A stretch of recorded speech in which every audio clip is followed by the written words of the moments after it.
September 26-ാം തീയതിയിലെ UPSC civil service എക്സാമിന് relevant ആയിട്ടുള്ള കുറച്ച് ടോപ്പിക്കുകളാണ് നമ്മൾ ഡിസ്കസ് ചെയ്യാൻ വേണ്ടി പോകുന്നതായിട്ടുള്ളത്.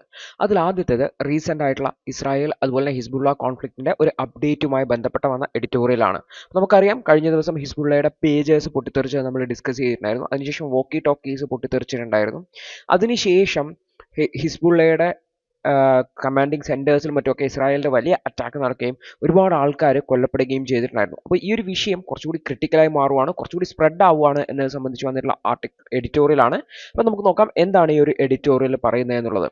അപ്പോൾ നിലവിൽ ഇസ്രായേൽ ഹിസ്ബുള്ള കമ്മ്യൂണിക്കേഷൻ മെത്തേഡ്സ് നമ്മൾ പറഞ്ഞ പോലെ പേജർ അതുപോലെ തന്നെ വോക്കട്ടോക്കിനെ ഒക്കെ അറ്റാക്ക് ചെയ്തോടെ പൊട്ടിത്തെറിച്ചോട് പ്രധാനപ്പെട്ട ഹിസ്ബുള്ള നേതാക്കൾ കൊല്ലപ്പെടുന്ന ഒരു സാഹചര്യം ഉണ്ടായി. അതുപോലെ തന്നെ ഹിസ്ബുള്ളയുടെ കമ്മ്യൂണിക്കേഷൻ നെറ്റ്വർക്ക് ബാധിക്കുന്ന സാഹചര്യം ഉണ്ടായി. അപ്പോൾ ഈ ഒരു സ്ട്രാറ്റജിക്ക് ശേഷം ഇസ്രായേലും ഹിസ്ബുള്ളയും തമ്മിലുള്ള ഇഷ്യൂസ് വളരെയധികം കൂടുകയും ലെബനനിലേക്ക് നേരിട്ടുള്ള അറ്റാക്കിലേക്ക് ഇസ്രായേൽ കടക്കുകയും ചെയ്തിട്ടുണ്ടായിരുന്നു.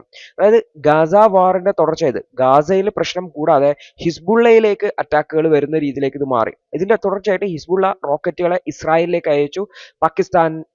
പലസ്തീനിന് സോളിഡാരിറ്റി പ്രഖ്യാപിച്ചുകൊണ്ട് ഗാസ അറ്റാക്കില് ഈ ഒരു ഹിസ്ബുള്ള കടന്നു വരുന്നത് അങ്ങനെയാണ്.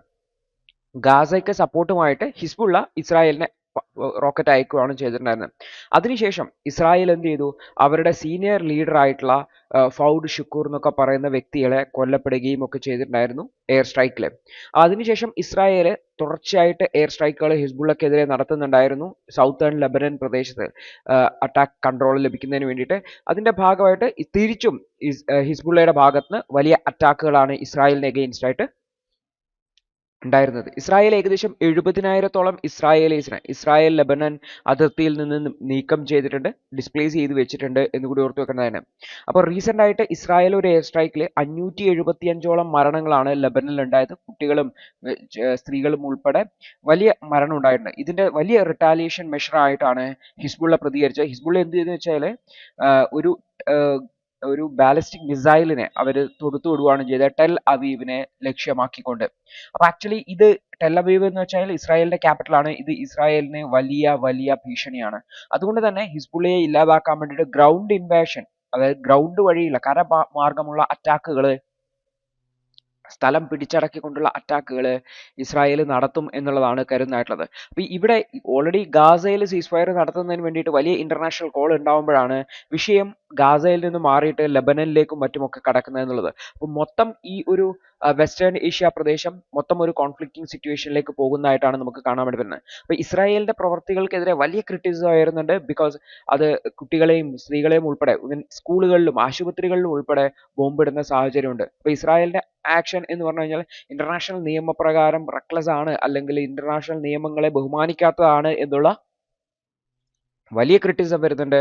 അതിനിടയിലാണ് ഈ ഒരു ലെബനനിലേക്ക് കൂടി കോൺഫ്ലിക്റ്റ് വർദ്ധിക്കുന്ന സാഹചര്യം. വെസ്റ്റ് ഏഷ്യൻ ക്രൈസിസ് കുറെ കൂടി ക്രിട്ടിക്കലായി മാറുകയാണ് എന്നുള്ളതാണ് എഡിറ്റോറിയൽ പറഞ്ഞു വയ്ക്കുന്നതായിട്ടുള്ളത്. ഇതിനിടയിൽ ലോക സമാധാനം പുലർത്തുന്നതിന് ആവശ്യമായിട്ടുള്ള സ്റ്റെപ്പുകൾ മറ്റ് രാജ്യങ്ങൾ, പ്രത്യേകിച്ചും ഇന്ത്യയെ പോലുള്ള രാജ്യങ്ങളൊക്കെ ലീഡർഷിപ്പ് റോൾ എടുക്കുന്നുണ്ട്. അത് വളരെ വേഗത്തിൽ പുനഃസ്ഥാപിക്കേണ്ടത് വളരെ അത്യാവശ്യമാണ് എന്നുകൂടി നമ്മൾ മനസ്സിലാക്കി വെക്കുക. അടുത്തൊരു വാർത്ത വൺ നാഷൻ വൺ ഇലക്ഷനുമായി ബന്ധപ്പെട്ടതാണ്. അപ്പോൾ ഒരു രാജ്യം ഒരു ഇലക്ഷൻ എന്ന് പറയുന്ന ഐഡിയ ഒരു തെറ്റായിട്ടുള്ള മൂവ് ആണ് എന്നുള്ളതാണ് ഫോമർ സെക്രട്ടറി ജനറൽ ലോകസഭ പറയുന്നതായിട്ടുള്ളത്. അപ്പൊ എന്താണ് അദ്ദേഹം ഇതിൽ പറയാൻ കാരണം, എന്താണ് ഇതുമായി ബന്ധപ്പെട്ട പ്രശ്നങ്ങൾ എന്ന് അദ്ദേഹം ഹൈലൈറ്റ് ചെയ്യുന്നതെന്ന് നോക്കാം. അപ്പോൾ നമ്മൾ നോക്കിക്കഴിഞ്ഞാൽ ഇതിന് കുറെ അഡ്വാൻറ്റേജസ് ഉണ്ട്. അതായത് ഒരു അഡ്വാൻറ്റേജ് എന്ന് പറഞ്ഞു കഴിഞ്ഞാൽ ഈ ഇലക്ഷൻസ് എല്ലാം തന്നെ ഒന്നിച്ച് നടത്തുന്നതുകൊണ്ട് എക്സ്പെൻസസുകൾ കുറക്കാൻ വേണ്ടി വരും. കാരണം മൾട്ടിപ്പിൾ ഇലക്ഷൻ നടത്തുമ്പോൾ മൾട്ടിപ്പിൾ ടൈംസ് ചിലവുകൾ വേണം, അത് വേണ്ട. അതിന് പകരം എല്ലാം കൂടെ ഒന്നിച്ച് നടത്തുമ്പോൾ നമുക്ക് ചിലവ് കുറച്ച് കുറക്കാൻ വേണ്ടി പറ്റും. അതായത് മൊത്തത്തിൽ മൊത്തം ഇലക്ഷന്റെ ചിലവ് ഗവൺമെന്റ് ആണ് എടുക്കുന്നത്, നമ്മുടെ നികുതി പണം കൊണ്ടാണ് നടത്തുന്നതായിട്ടുള്ളത്. സോ ആ ചെലവുകൾ കുറക്കാൻ വേണ്ടി പറ്റും എന്നുള്ളതാണ്. അതേപോലെ തന്നെ ഈ ഇലക്ഷൻ പ്രഖ്യാപിക്കുന്ന സമയത്ത് മോഡൽ കോഡ് ഓഫ് കണ്ടക്ട് വരും, അല്ലെങ്കിൽ മാതൃകാ പെരുമാറ്റച്ചട്ടം വരും. ഇലക്ഷൻ പ്രഖ്യാപിച്ചത് മുതൽ അതിന്റെ റിസൾട്ട് വരുന്നത് വരെ, അതായത് ഡേറ്റ് ഡിക്ലെയർ ചെയ്ത മുതൽ അതിന്റെ റിസൾട്ട് വരുന്നത് വരെ ഈ മാതൃകാ പെരുമാറ്റച്ചട്ടം എന്ന് പറയുന്ന പീരീഡ്. ഈ ഒരു പീരീഡിൽ ഗവൺമെന്റിന് ജനങ്ങളെ സ്വാധീനിക്കുന്ന രീതിയിലുള്ള പ്രഖ്യാപനങ്ങൾ നടത്താനോ പദ്ധതികൾ കൊണ്ടുവരാനോ പോളിസികൾ കൊണ്ടുവരാനോ ഒന്നും പറ്റില്ല. നിലവിലുള്ളതുപോലെ അങ്ങ് പോകുക എന്ന് മാത്രമേ ഉള്ളൂ. ഇത് ആക്ച്വലി ഗവൺമെന്റിന്റെ പ്രവർത്തനത്തെ ഇന്ററപ്റ്റ് ചെയ്യുന്നുണ്ടോ വെച്ചാൽ ഇന്ററപ്റ്റ് ചെയ്യുന്നുണ്ട്. ഗവൺമെന്റിന് പ്രൊക്യൂർമെന്റ് നടത്താൻ പറ്റില്ല, ഒന്നും ചെയ്യാൻ പറ്റില്ല. അതുകൊണ്ട് തന്നെ ഗവൺമെന്റിന്റെ ഫംഗ്ഷൻസിനെയും ഡെവലപ്മെന്റൽ പ്രൊജക്റ്റുകളെയും ഇത് കാര്യമായിട്ട് ബാധിക്കുന്നുണ്ട്. അപ്പോൾ ഈ ഒരു ഇലക്ഷൻ എല്ലാം കൂടെ ഒന്നിച്ചാക്കി കഴിഞ്ഞാൽ ആ ഒരു പർട്ടിക്കുലർ പീരീഡിൽ മാത്രമേ ഉള്ളൂ ഇത്, അല്ലാതെ ഫ്രീക്വന്റ് ആയിട്ട് ഇത്തരത്തിലുള്ള ഡിസ്റപ്ഷൻസ് ഒഴിവാക്കാൻ വേണ്ടി പറ്റും എന്നുള്ളതാണ്. അതേപോലെ തന്നെ ഇലക്ടോറൽ ഷെഡ്യൂൾ വളരെ സ്ട്രീംലൈൻ ചെയ്യുകയാണെങ്കിൽ കുറച്ചുകൂടി സ്ട്രീംലൈൻഡ് ആയിട്ടുള്ള ഗവേണൻസ് നമുക്ക് കിട്ടും. അതായത് ബെറ്റർ ആയിട്ടുള്ള ഒരു കൺട്രോൾ നമുക്ക് കിട്ടും, അല്ലെങ്കിൽ നേരത്തെയുള്ള പദ്ധതികൾ കൃത്യമായിട്ട് മുന്നോട്ട് പോകും എന്നൊക്കെ ഉറപ്പുവരുത്താൻ വേണ്ടി പറ്റും. അല്ലെങ്കിൽ സെൻട്രൽ ഗവൺമെന്റിന്റെ പല പദ്ധതികളുണ്ട്, ആ സെൻട്രൽ ഗവൺമെന്റ് കൊണ്ടുവരുന്ന പല പദ്ധതികളും എന്ന് പറഞ്ഞു കഴിഞ്ഞാൽ സ്റ്റേറ്റ് ഗവൺമെന്റും ആ സമയത്ത് തന്നെയാണ് രൂപീകരിക്കുന്നതെങ്കിൽ അവർക്ക് രണ്ടുപേർക്കും കൂടി മുന്നോട്ട് കൊണ്ടുപോകാൻ വേണ്ടി പറ്റും. ചില സമയത്ത് എന്താ സംഭവിക്കുക വെച്ചാൽ സെൻട്രൽ ഗവൺമെന്റ് ഒരു പ്രൊജക്ട് കൊണ്ടുവരുന്നത് സ്റ്റേറ്റ് ഗവൺമെന്റ് അതിന്റെ 5th ഇയറിലായിരിക്കുമ്പോഴായിരിക്കും, അതായത് അതിന്റെ അവസാനത്തെ വർഷം. സോ അത് കൃത്യമായിട്ട് ഇംപ്ലിമെന്റ് ചെയ്യാനുള്ള എഫേർട്ടുകൾ സ്റ്റേറ്റ് ഗവൺമെന്റിന്റെ ഭാഗത്ത് ഉണ്ടാവണമെന്നില്ല. അതിനൊരു യൂണിഫൈഡ് ആയിട്ടുള്ള അപ്രോച്ചിൽ മുന്നോട്ട് കൊണ്ടുപോകാൻ വേണ്ടി പറ്റും എന്നുള്ളതാണ്. അതേസമയത്ത് ഇതിന് എഗെയിൻസ്റ്റ് ആയിട്ടുള്ള ഒരു പ്രശ്നം എന്ന് പറഞ്ഞു കഴിഞ്ഞാൽ പ്രധാനമായിട്ടും ഇതില് ഈ ഒരു ഇലക്ഷൻസ് ഒന്നിച്ചാക്കുന്ന സമയത്ത് ഇലക്ഷൻ ഒന്നിച്ച് നടക്കുമ്പോൾ അവിടെ ആ ഒരു ദേശീയ ഇലക്ഷന്റെ ഒരു ഒരു ഒരു ആരവാണ് ഉണ്ടാവുക. അതായത് സ്റ്റേറ്റ് ഗവൺമെന്റുകളുടെ ഓട്ടോണോമിയെ ഇത് ബാധിക്കും എന്നുള്ളതാണ്. അൾട്ടിമേറ്റ്ലി ഇത് ഫെഡറൽ സ്ട്രക്ചറിനെ ബാധിക്കാൻ സാധ്യതയുണ്ട് എന്നുള്ളതാണ്. അതേപോലെ ഓൾറെഡി പറഞ്ഞ പോലെ നാഷണൽ ഇലക്ഷന്റെ ഒരു ആരവമാണ് ഉണ്ടാവുക. അതുകൊണ്ട് തന്നെ നാഷണൽ ഇലക്ഷൻ അല്ലെങ്കിൽ ദേശീയ വിഷയങ്ങൾക്ക് വലിയ ഇമ്പോർട്ടൻസ് കൊടുക്കും. അപ്പോൾ അൾട്ടിമേറ്റ്ലി സ്റ്റേറ്റ് വിഷയങ്ങൾക്ക് അല്ലെങ്കിൽ ലോക്കൽ വിഷയങ്ങൾക്ക് കാര്യമായിട്ടുള്ള ഇമ്പോർട്ടൻസ് ഇലക്ഷനിൽ വരാത്ത സാഹചര്യം വരും. അതേപോലെ തന്നെ ഫ്രീക്വന്റ് ആയിട്ടുള്ള ഇലക്ഷൻ വരുമ്പോൾ ജനങ്ങൾക്ക് വീണ്ടും മൾട്ടിപ്പിൾ ചോയ്സ് ലഭിക്കുന്ന പോലെ, ഇത് ഒറ്റ ഇലക്ഷൻ ആകുമ്പോൾ ജനങ്ങളുടെ ചോയ്സ് മിനിമൈസ് ചെയ്യുമ്പോൾ അല്ലെങ്കിൽ 2 3 പ്രാവശ്യം അവസരം കിട്ടുന്ന സാഹചര്യത്തിൽ ഒരു അവസരം മാത്രമേ കിട്ടുള്ളൂ എന്നുള്ളതാണ്. അതേപോലെ തന്നെ ഈ ഒരു ഇലക്ഷൻ സിസ്റ്റം മൊത്തത്തിൽ ചേഞ്ച് ചെയ്യുന്ന സമയത്ത് ഓവറോൾ കൺഫ്യൂഷനും അതുപോലെ തന്നെ ലോജിസ്റ്റിക്കൽ ആയിട്ടുള്ള ചാലഞ്ചുകളുണ്ടാവും. ഇത്രയും ഇലക്ഷൻസ് ഒന്നിച്ച് നടത്തണമെങ്കിൽ ആവശ്യമായിട്ടുള്ള ഇലക്ഷൻ നടത്താനായിട്ട് ആൾക്കാരെ കണ്ടെത്തണം, അതിനാവശ്യമായിട്ടുള്ള വോട്ടിംഗ് മെഷീൻസ്, അതിൻ്റെ കൗണ്ടിങ് മെഷീൻസ്, ഇതെല്ലാം ചെയ്യേണ്ടതായിട്ടുണ്ട്. സോ അത് അൾട്ടിമേറ്റ്ലി നോക്കിക്കഴിഞ്ഞാൽ ഒരു ലോജിസ്റ്റിക്കൽ ആയിട്ടുള്ള ഒരു ചാലഞ്ച് ആയിട്ട് മാറാൻ വേണ്ടിയിട്ട് കാരണമുണ്ട് എന്നുള്ളതാണ്. ഇതൊക്കെ നമ്മൾ പ്രാക്ടിക്കൽ ആയിട്ടുള്ള ഇഷ്യൂസ് ആണെങ്കിൽ ഇനി ഭരണഘടനയിൽ തന്നെ മാറ്റങ്ങൾ വരുത്തണം എന്നുള്ളതാണ് വലിയൊരു ചാലഞ്ച്. ബിക്കോസ് ആർട്ടിക്കിൾ 172 പ്രകാരം 5 ഇയർ ടേം ആണ് സ്റ്റേറ്റ് അസംബ്ലീസിനുള്ളത്. സോ ഇപ്പോൾ നിലവിൽ അടുത്ത ഇലക്ഷൻ നടത്താൻ പോകുമ്പോൾ അതാണ് ലോക്സഭാ ഇലക്ഷനും സ്റ്റേറ്റ് ലെജിസ്ലേറ്റീവിലേക്കുള്ള ഇലക്ഷനും ഒന്നിച്ചാണെങ്കിൽ, ഇപ്പോൾ കേരളത്തിലെ നിയമസഭയാണെങ്കിൽ അത് കേരളത്തിലെ മന്ത്രിസഭയാണെങ്കിൽ അത് രൂപീകരിച്ചിട്ട് 2 വർഷമായിട്ടുള്ളൂ. അപ്പോൾ 2 വർഷം കഴിയുമ്പോൾ അതിനെ ഡിസോൾവ് ചെയ്തിട്ട് അതിനെ വീണ്ടും ഇലക്ഷന്റെ ഭാഗമാക്കി വരണം. അപ്പോൾ അത് ആക്ച്വലി ഇതാണ് സ്റ്റേറ്റിന്റെ ഓട്ടോണമിയുടെ മേലുള്ള കടന്നുകയറ്റം എന്ന് പറയുന്നത്. നിലവിൽ 5 വർഷ ടെന്യൂർ എന്ന് പറയുന്നത് മാറ്റേണ്ടതായിട്ട് വരും.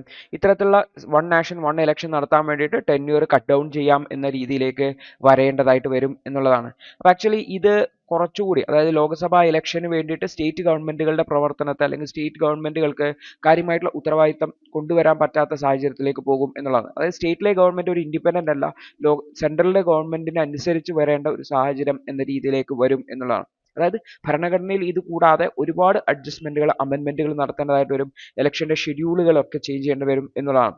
അപ്പോൾ ആക്ച്വലി ഇത്തരത്തിലുള്ള മാറ്റങ്ങൾ വരണം. പ്രത്യേകിച്ച് ഫെഡറൽ സ്ട്രക്ചറുമായി ബന്ധപ്പെട്ടതാണ്. ഒരു സ്പെഷ്യൽ മെജോറിറ്റി ഉണ്ടെങ്കിൽ മാത്രമേ പാർലമെന്റിൽ നടക്കുള്ളൂ. സോ ഇത് നടക്കും എന്നുള്ളതിന് തന്നെ ഉറപ്പൊന്നുമില്ല എന്നുകൂടി ഓർത്തു വയ്ക്കേണ്ടതായിട്ടുണ്ട്. അടുത്തൊരു വാർത്ത എന്ന് പറഞ്ഞു കഴിഞ്ഞാൽ ചൈനയുടെ കയ്യിൽ ഒരുപാട് ക്രിട്ടിക്കൽ മിനറൽസ് ഉണ്ട്. പ്രത്യേകിച്ചും ആന്റിമണി എന്ന് പറയുന്ന ഒരു ക്രിട്ടിക്കൽ മിനറൽ ഉണ്ട്. അപ്പോൾ ഇതിന്റെ എക്സ്പോർട്ടുമായി ബന്ധപ്പെട്ടുകൊണ്ട് ചൈന റീസെന്റ് ആയിട്ട് കുറച്ച് നിയന്ത്രണങ്ങളും മറ്റുമൊക്കെ കൊണ്ടുവന്നിട്ടുണ്ടായിരുന്നു. അപ്പോൾ ഇത്തരത്തിൽ നാഷണൽ സെക്യൂരിറ്റി എന്ന് പറഞ്ഞിട്ട് ചൈന ഇത്തരത്തിൽ അവരുടെ ക്രിട്ടിക്കൽ മിനറലിനെ കൺട്രോൾ ചെയ്യുന്നത് ലോക രാജ്യങ്ങൾ, പ്രത്യേകിച്ചും ഇന്ത്യയെ പോലുള്ള രാജ്യങ്ങൾക്ക് വലിയൊരു ക്രൈസിസ് ആണ് എന്നുള്ളതാണ്, ഒരു വാർണിംഗ് ആണ് എന്നുള്ള രീതിയിലാണ് പറയുന്നതായിട്ടുള്ളത്. അപ്പോൾ ആക്ച്വലി നമുക്ക് നോക്കാം എന്താണ് ചൈന ചെയ്തിട്ടുള്ളത്. ചൈന ആക്ച്വലി ചെയ്തിട്ടുള്ളത് എന്താണെന്ന് വെച്ച് കഴിഞ്ഞാൽ, ദി ഹിന്ദുവിന്റെ ഇന്നത്തെ വിശകലനം കണ്ടതിന് നന്ദി.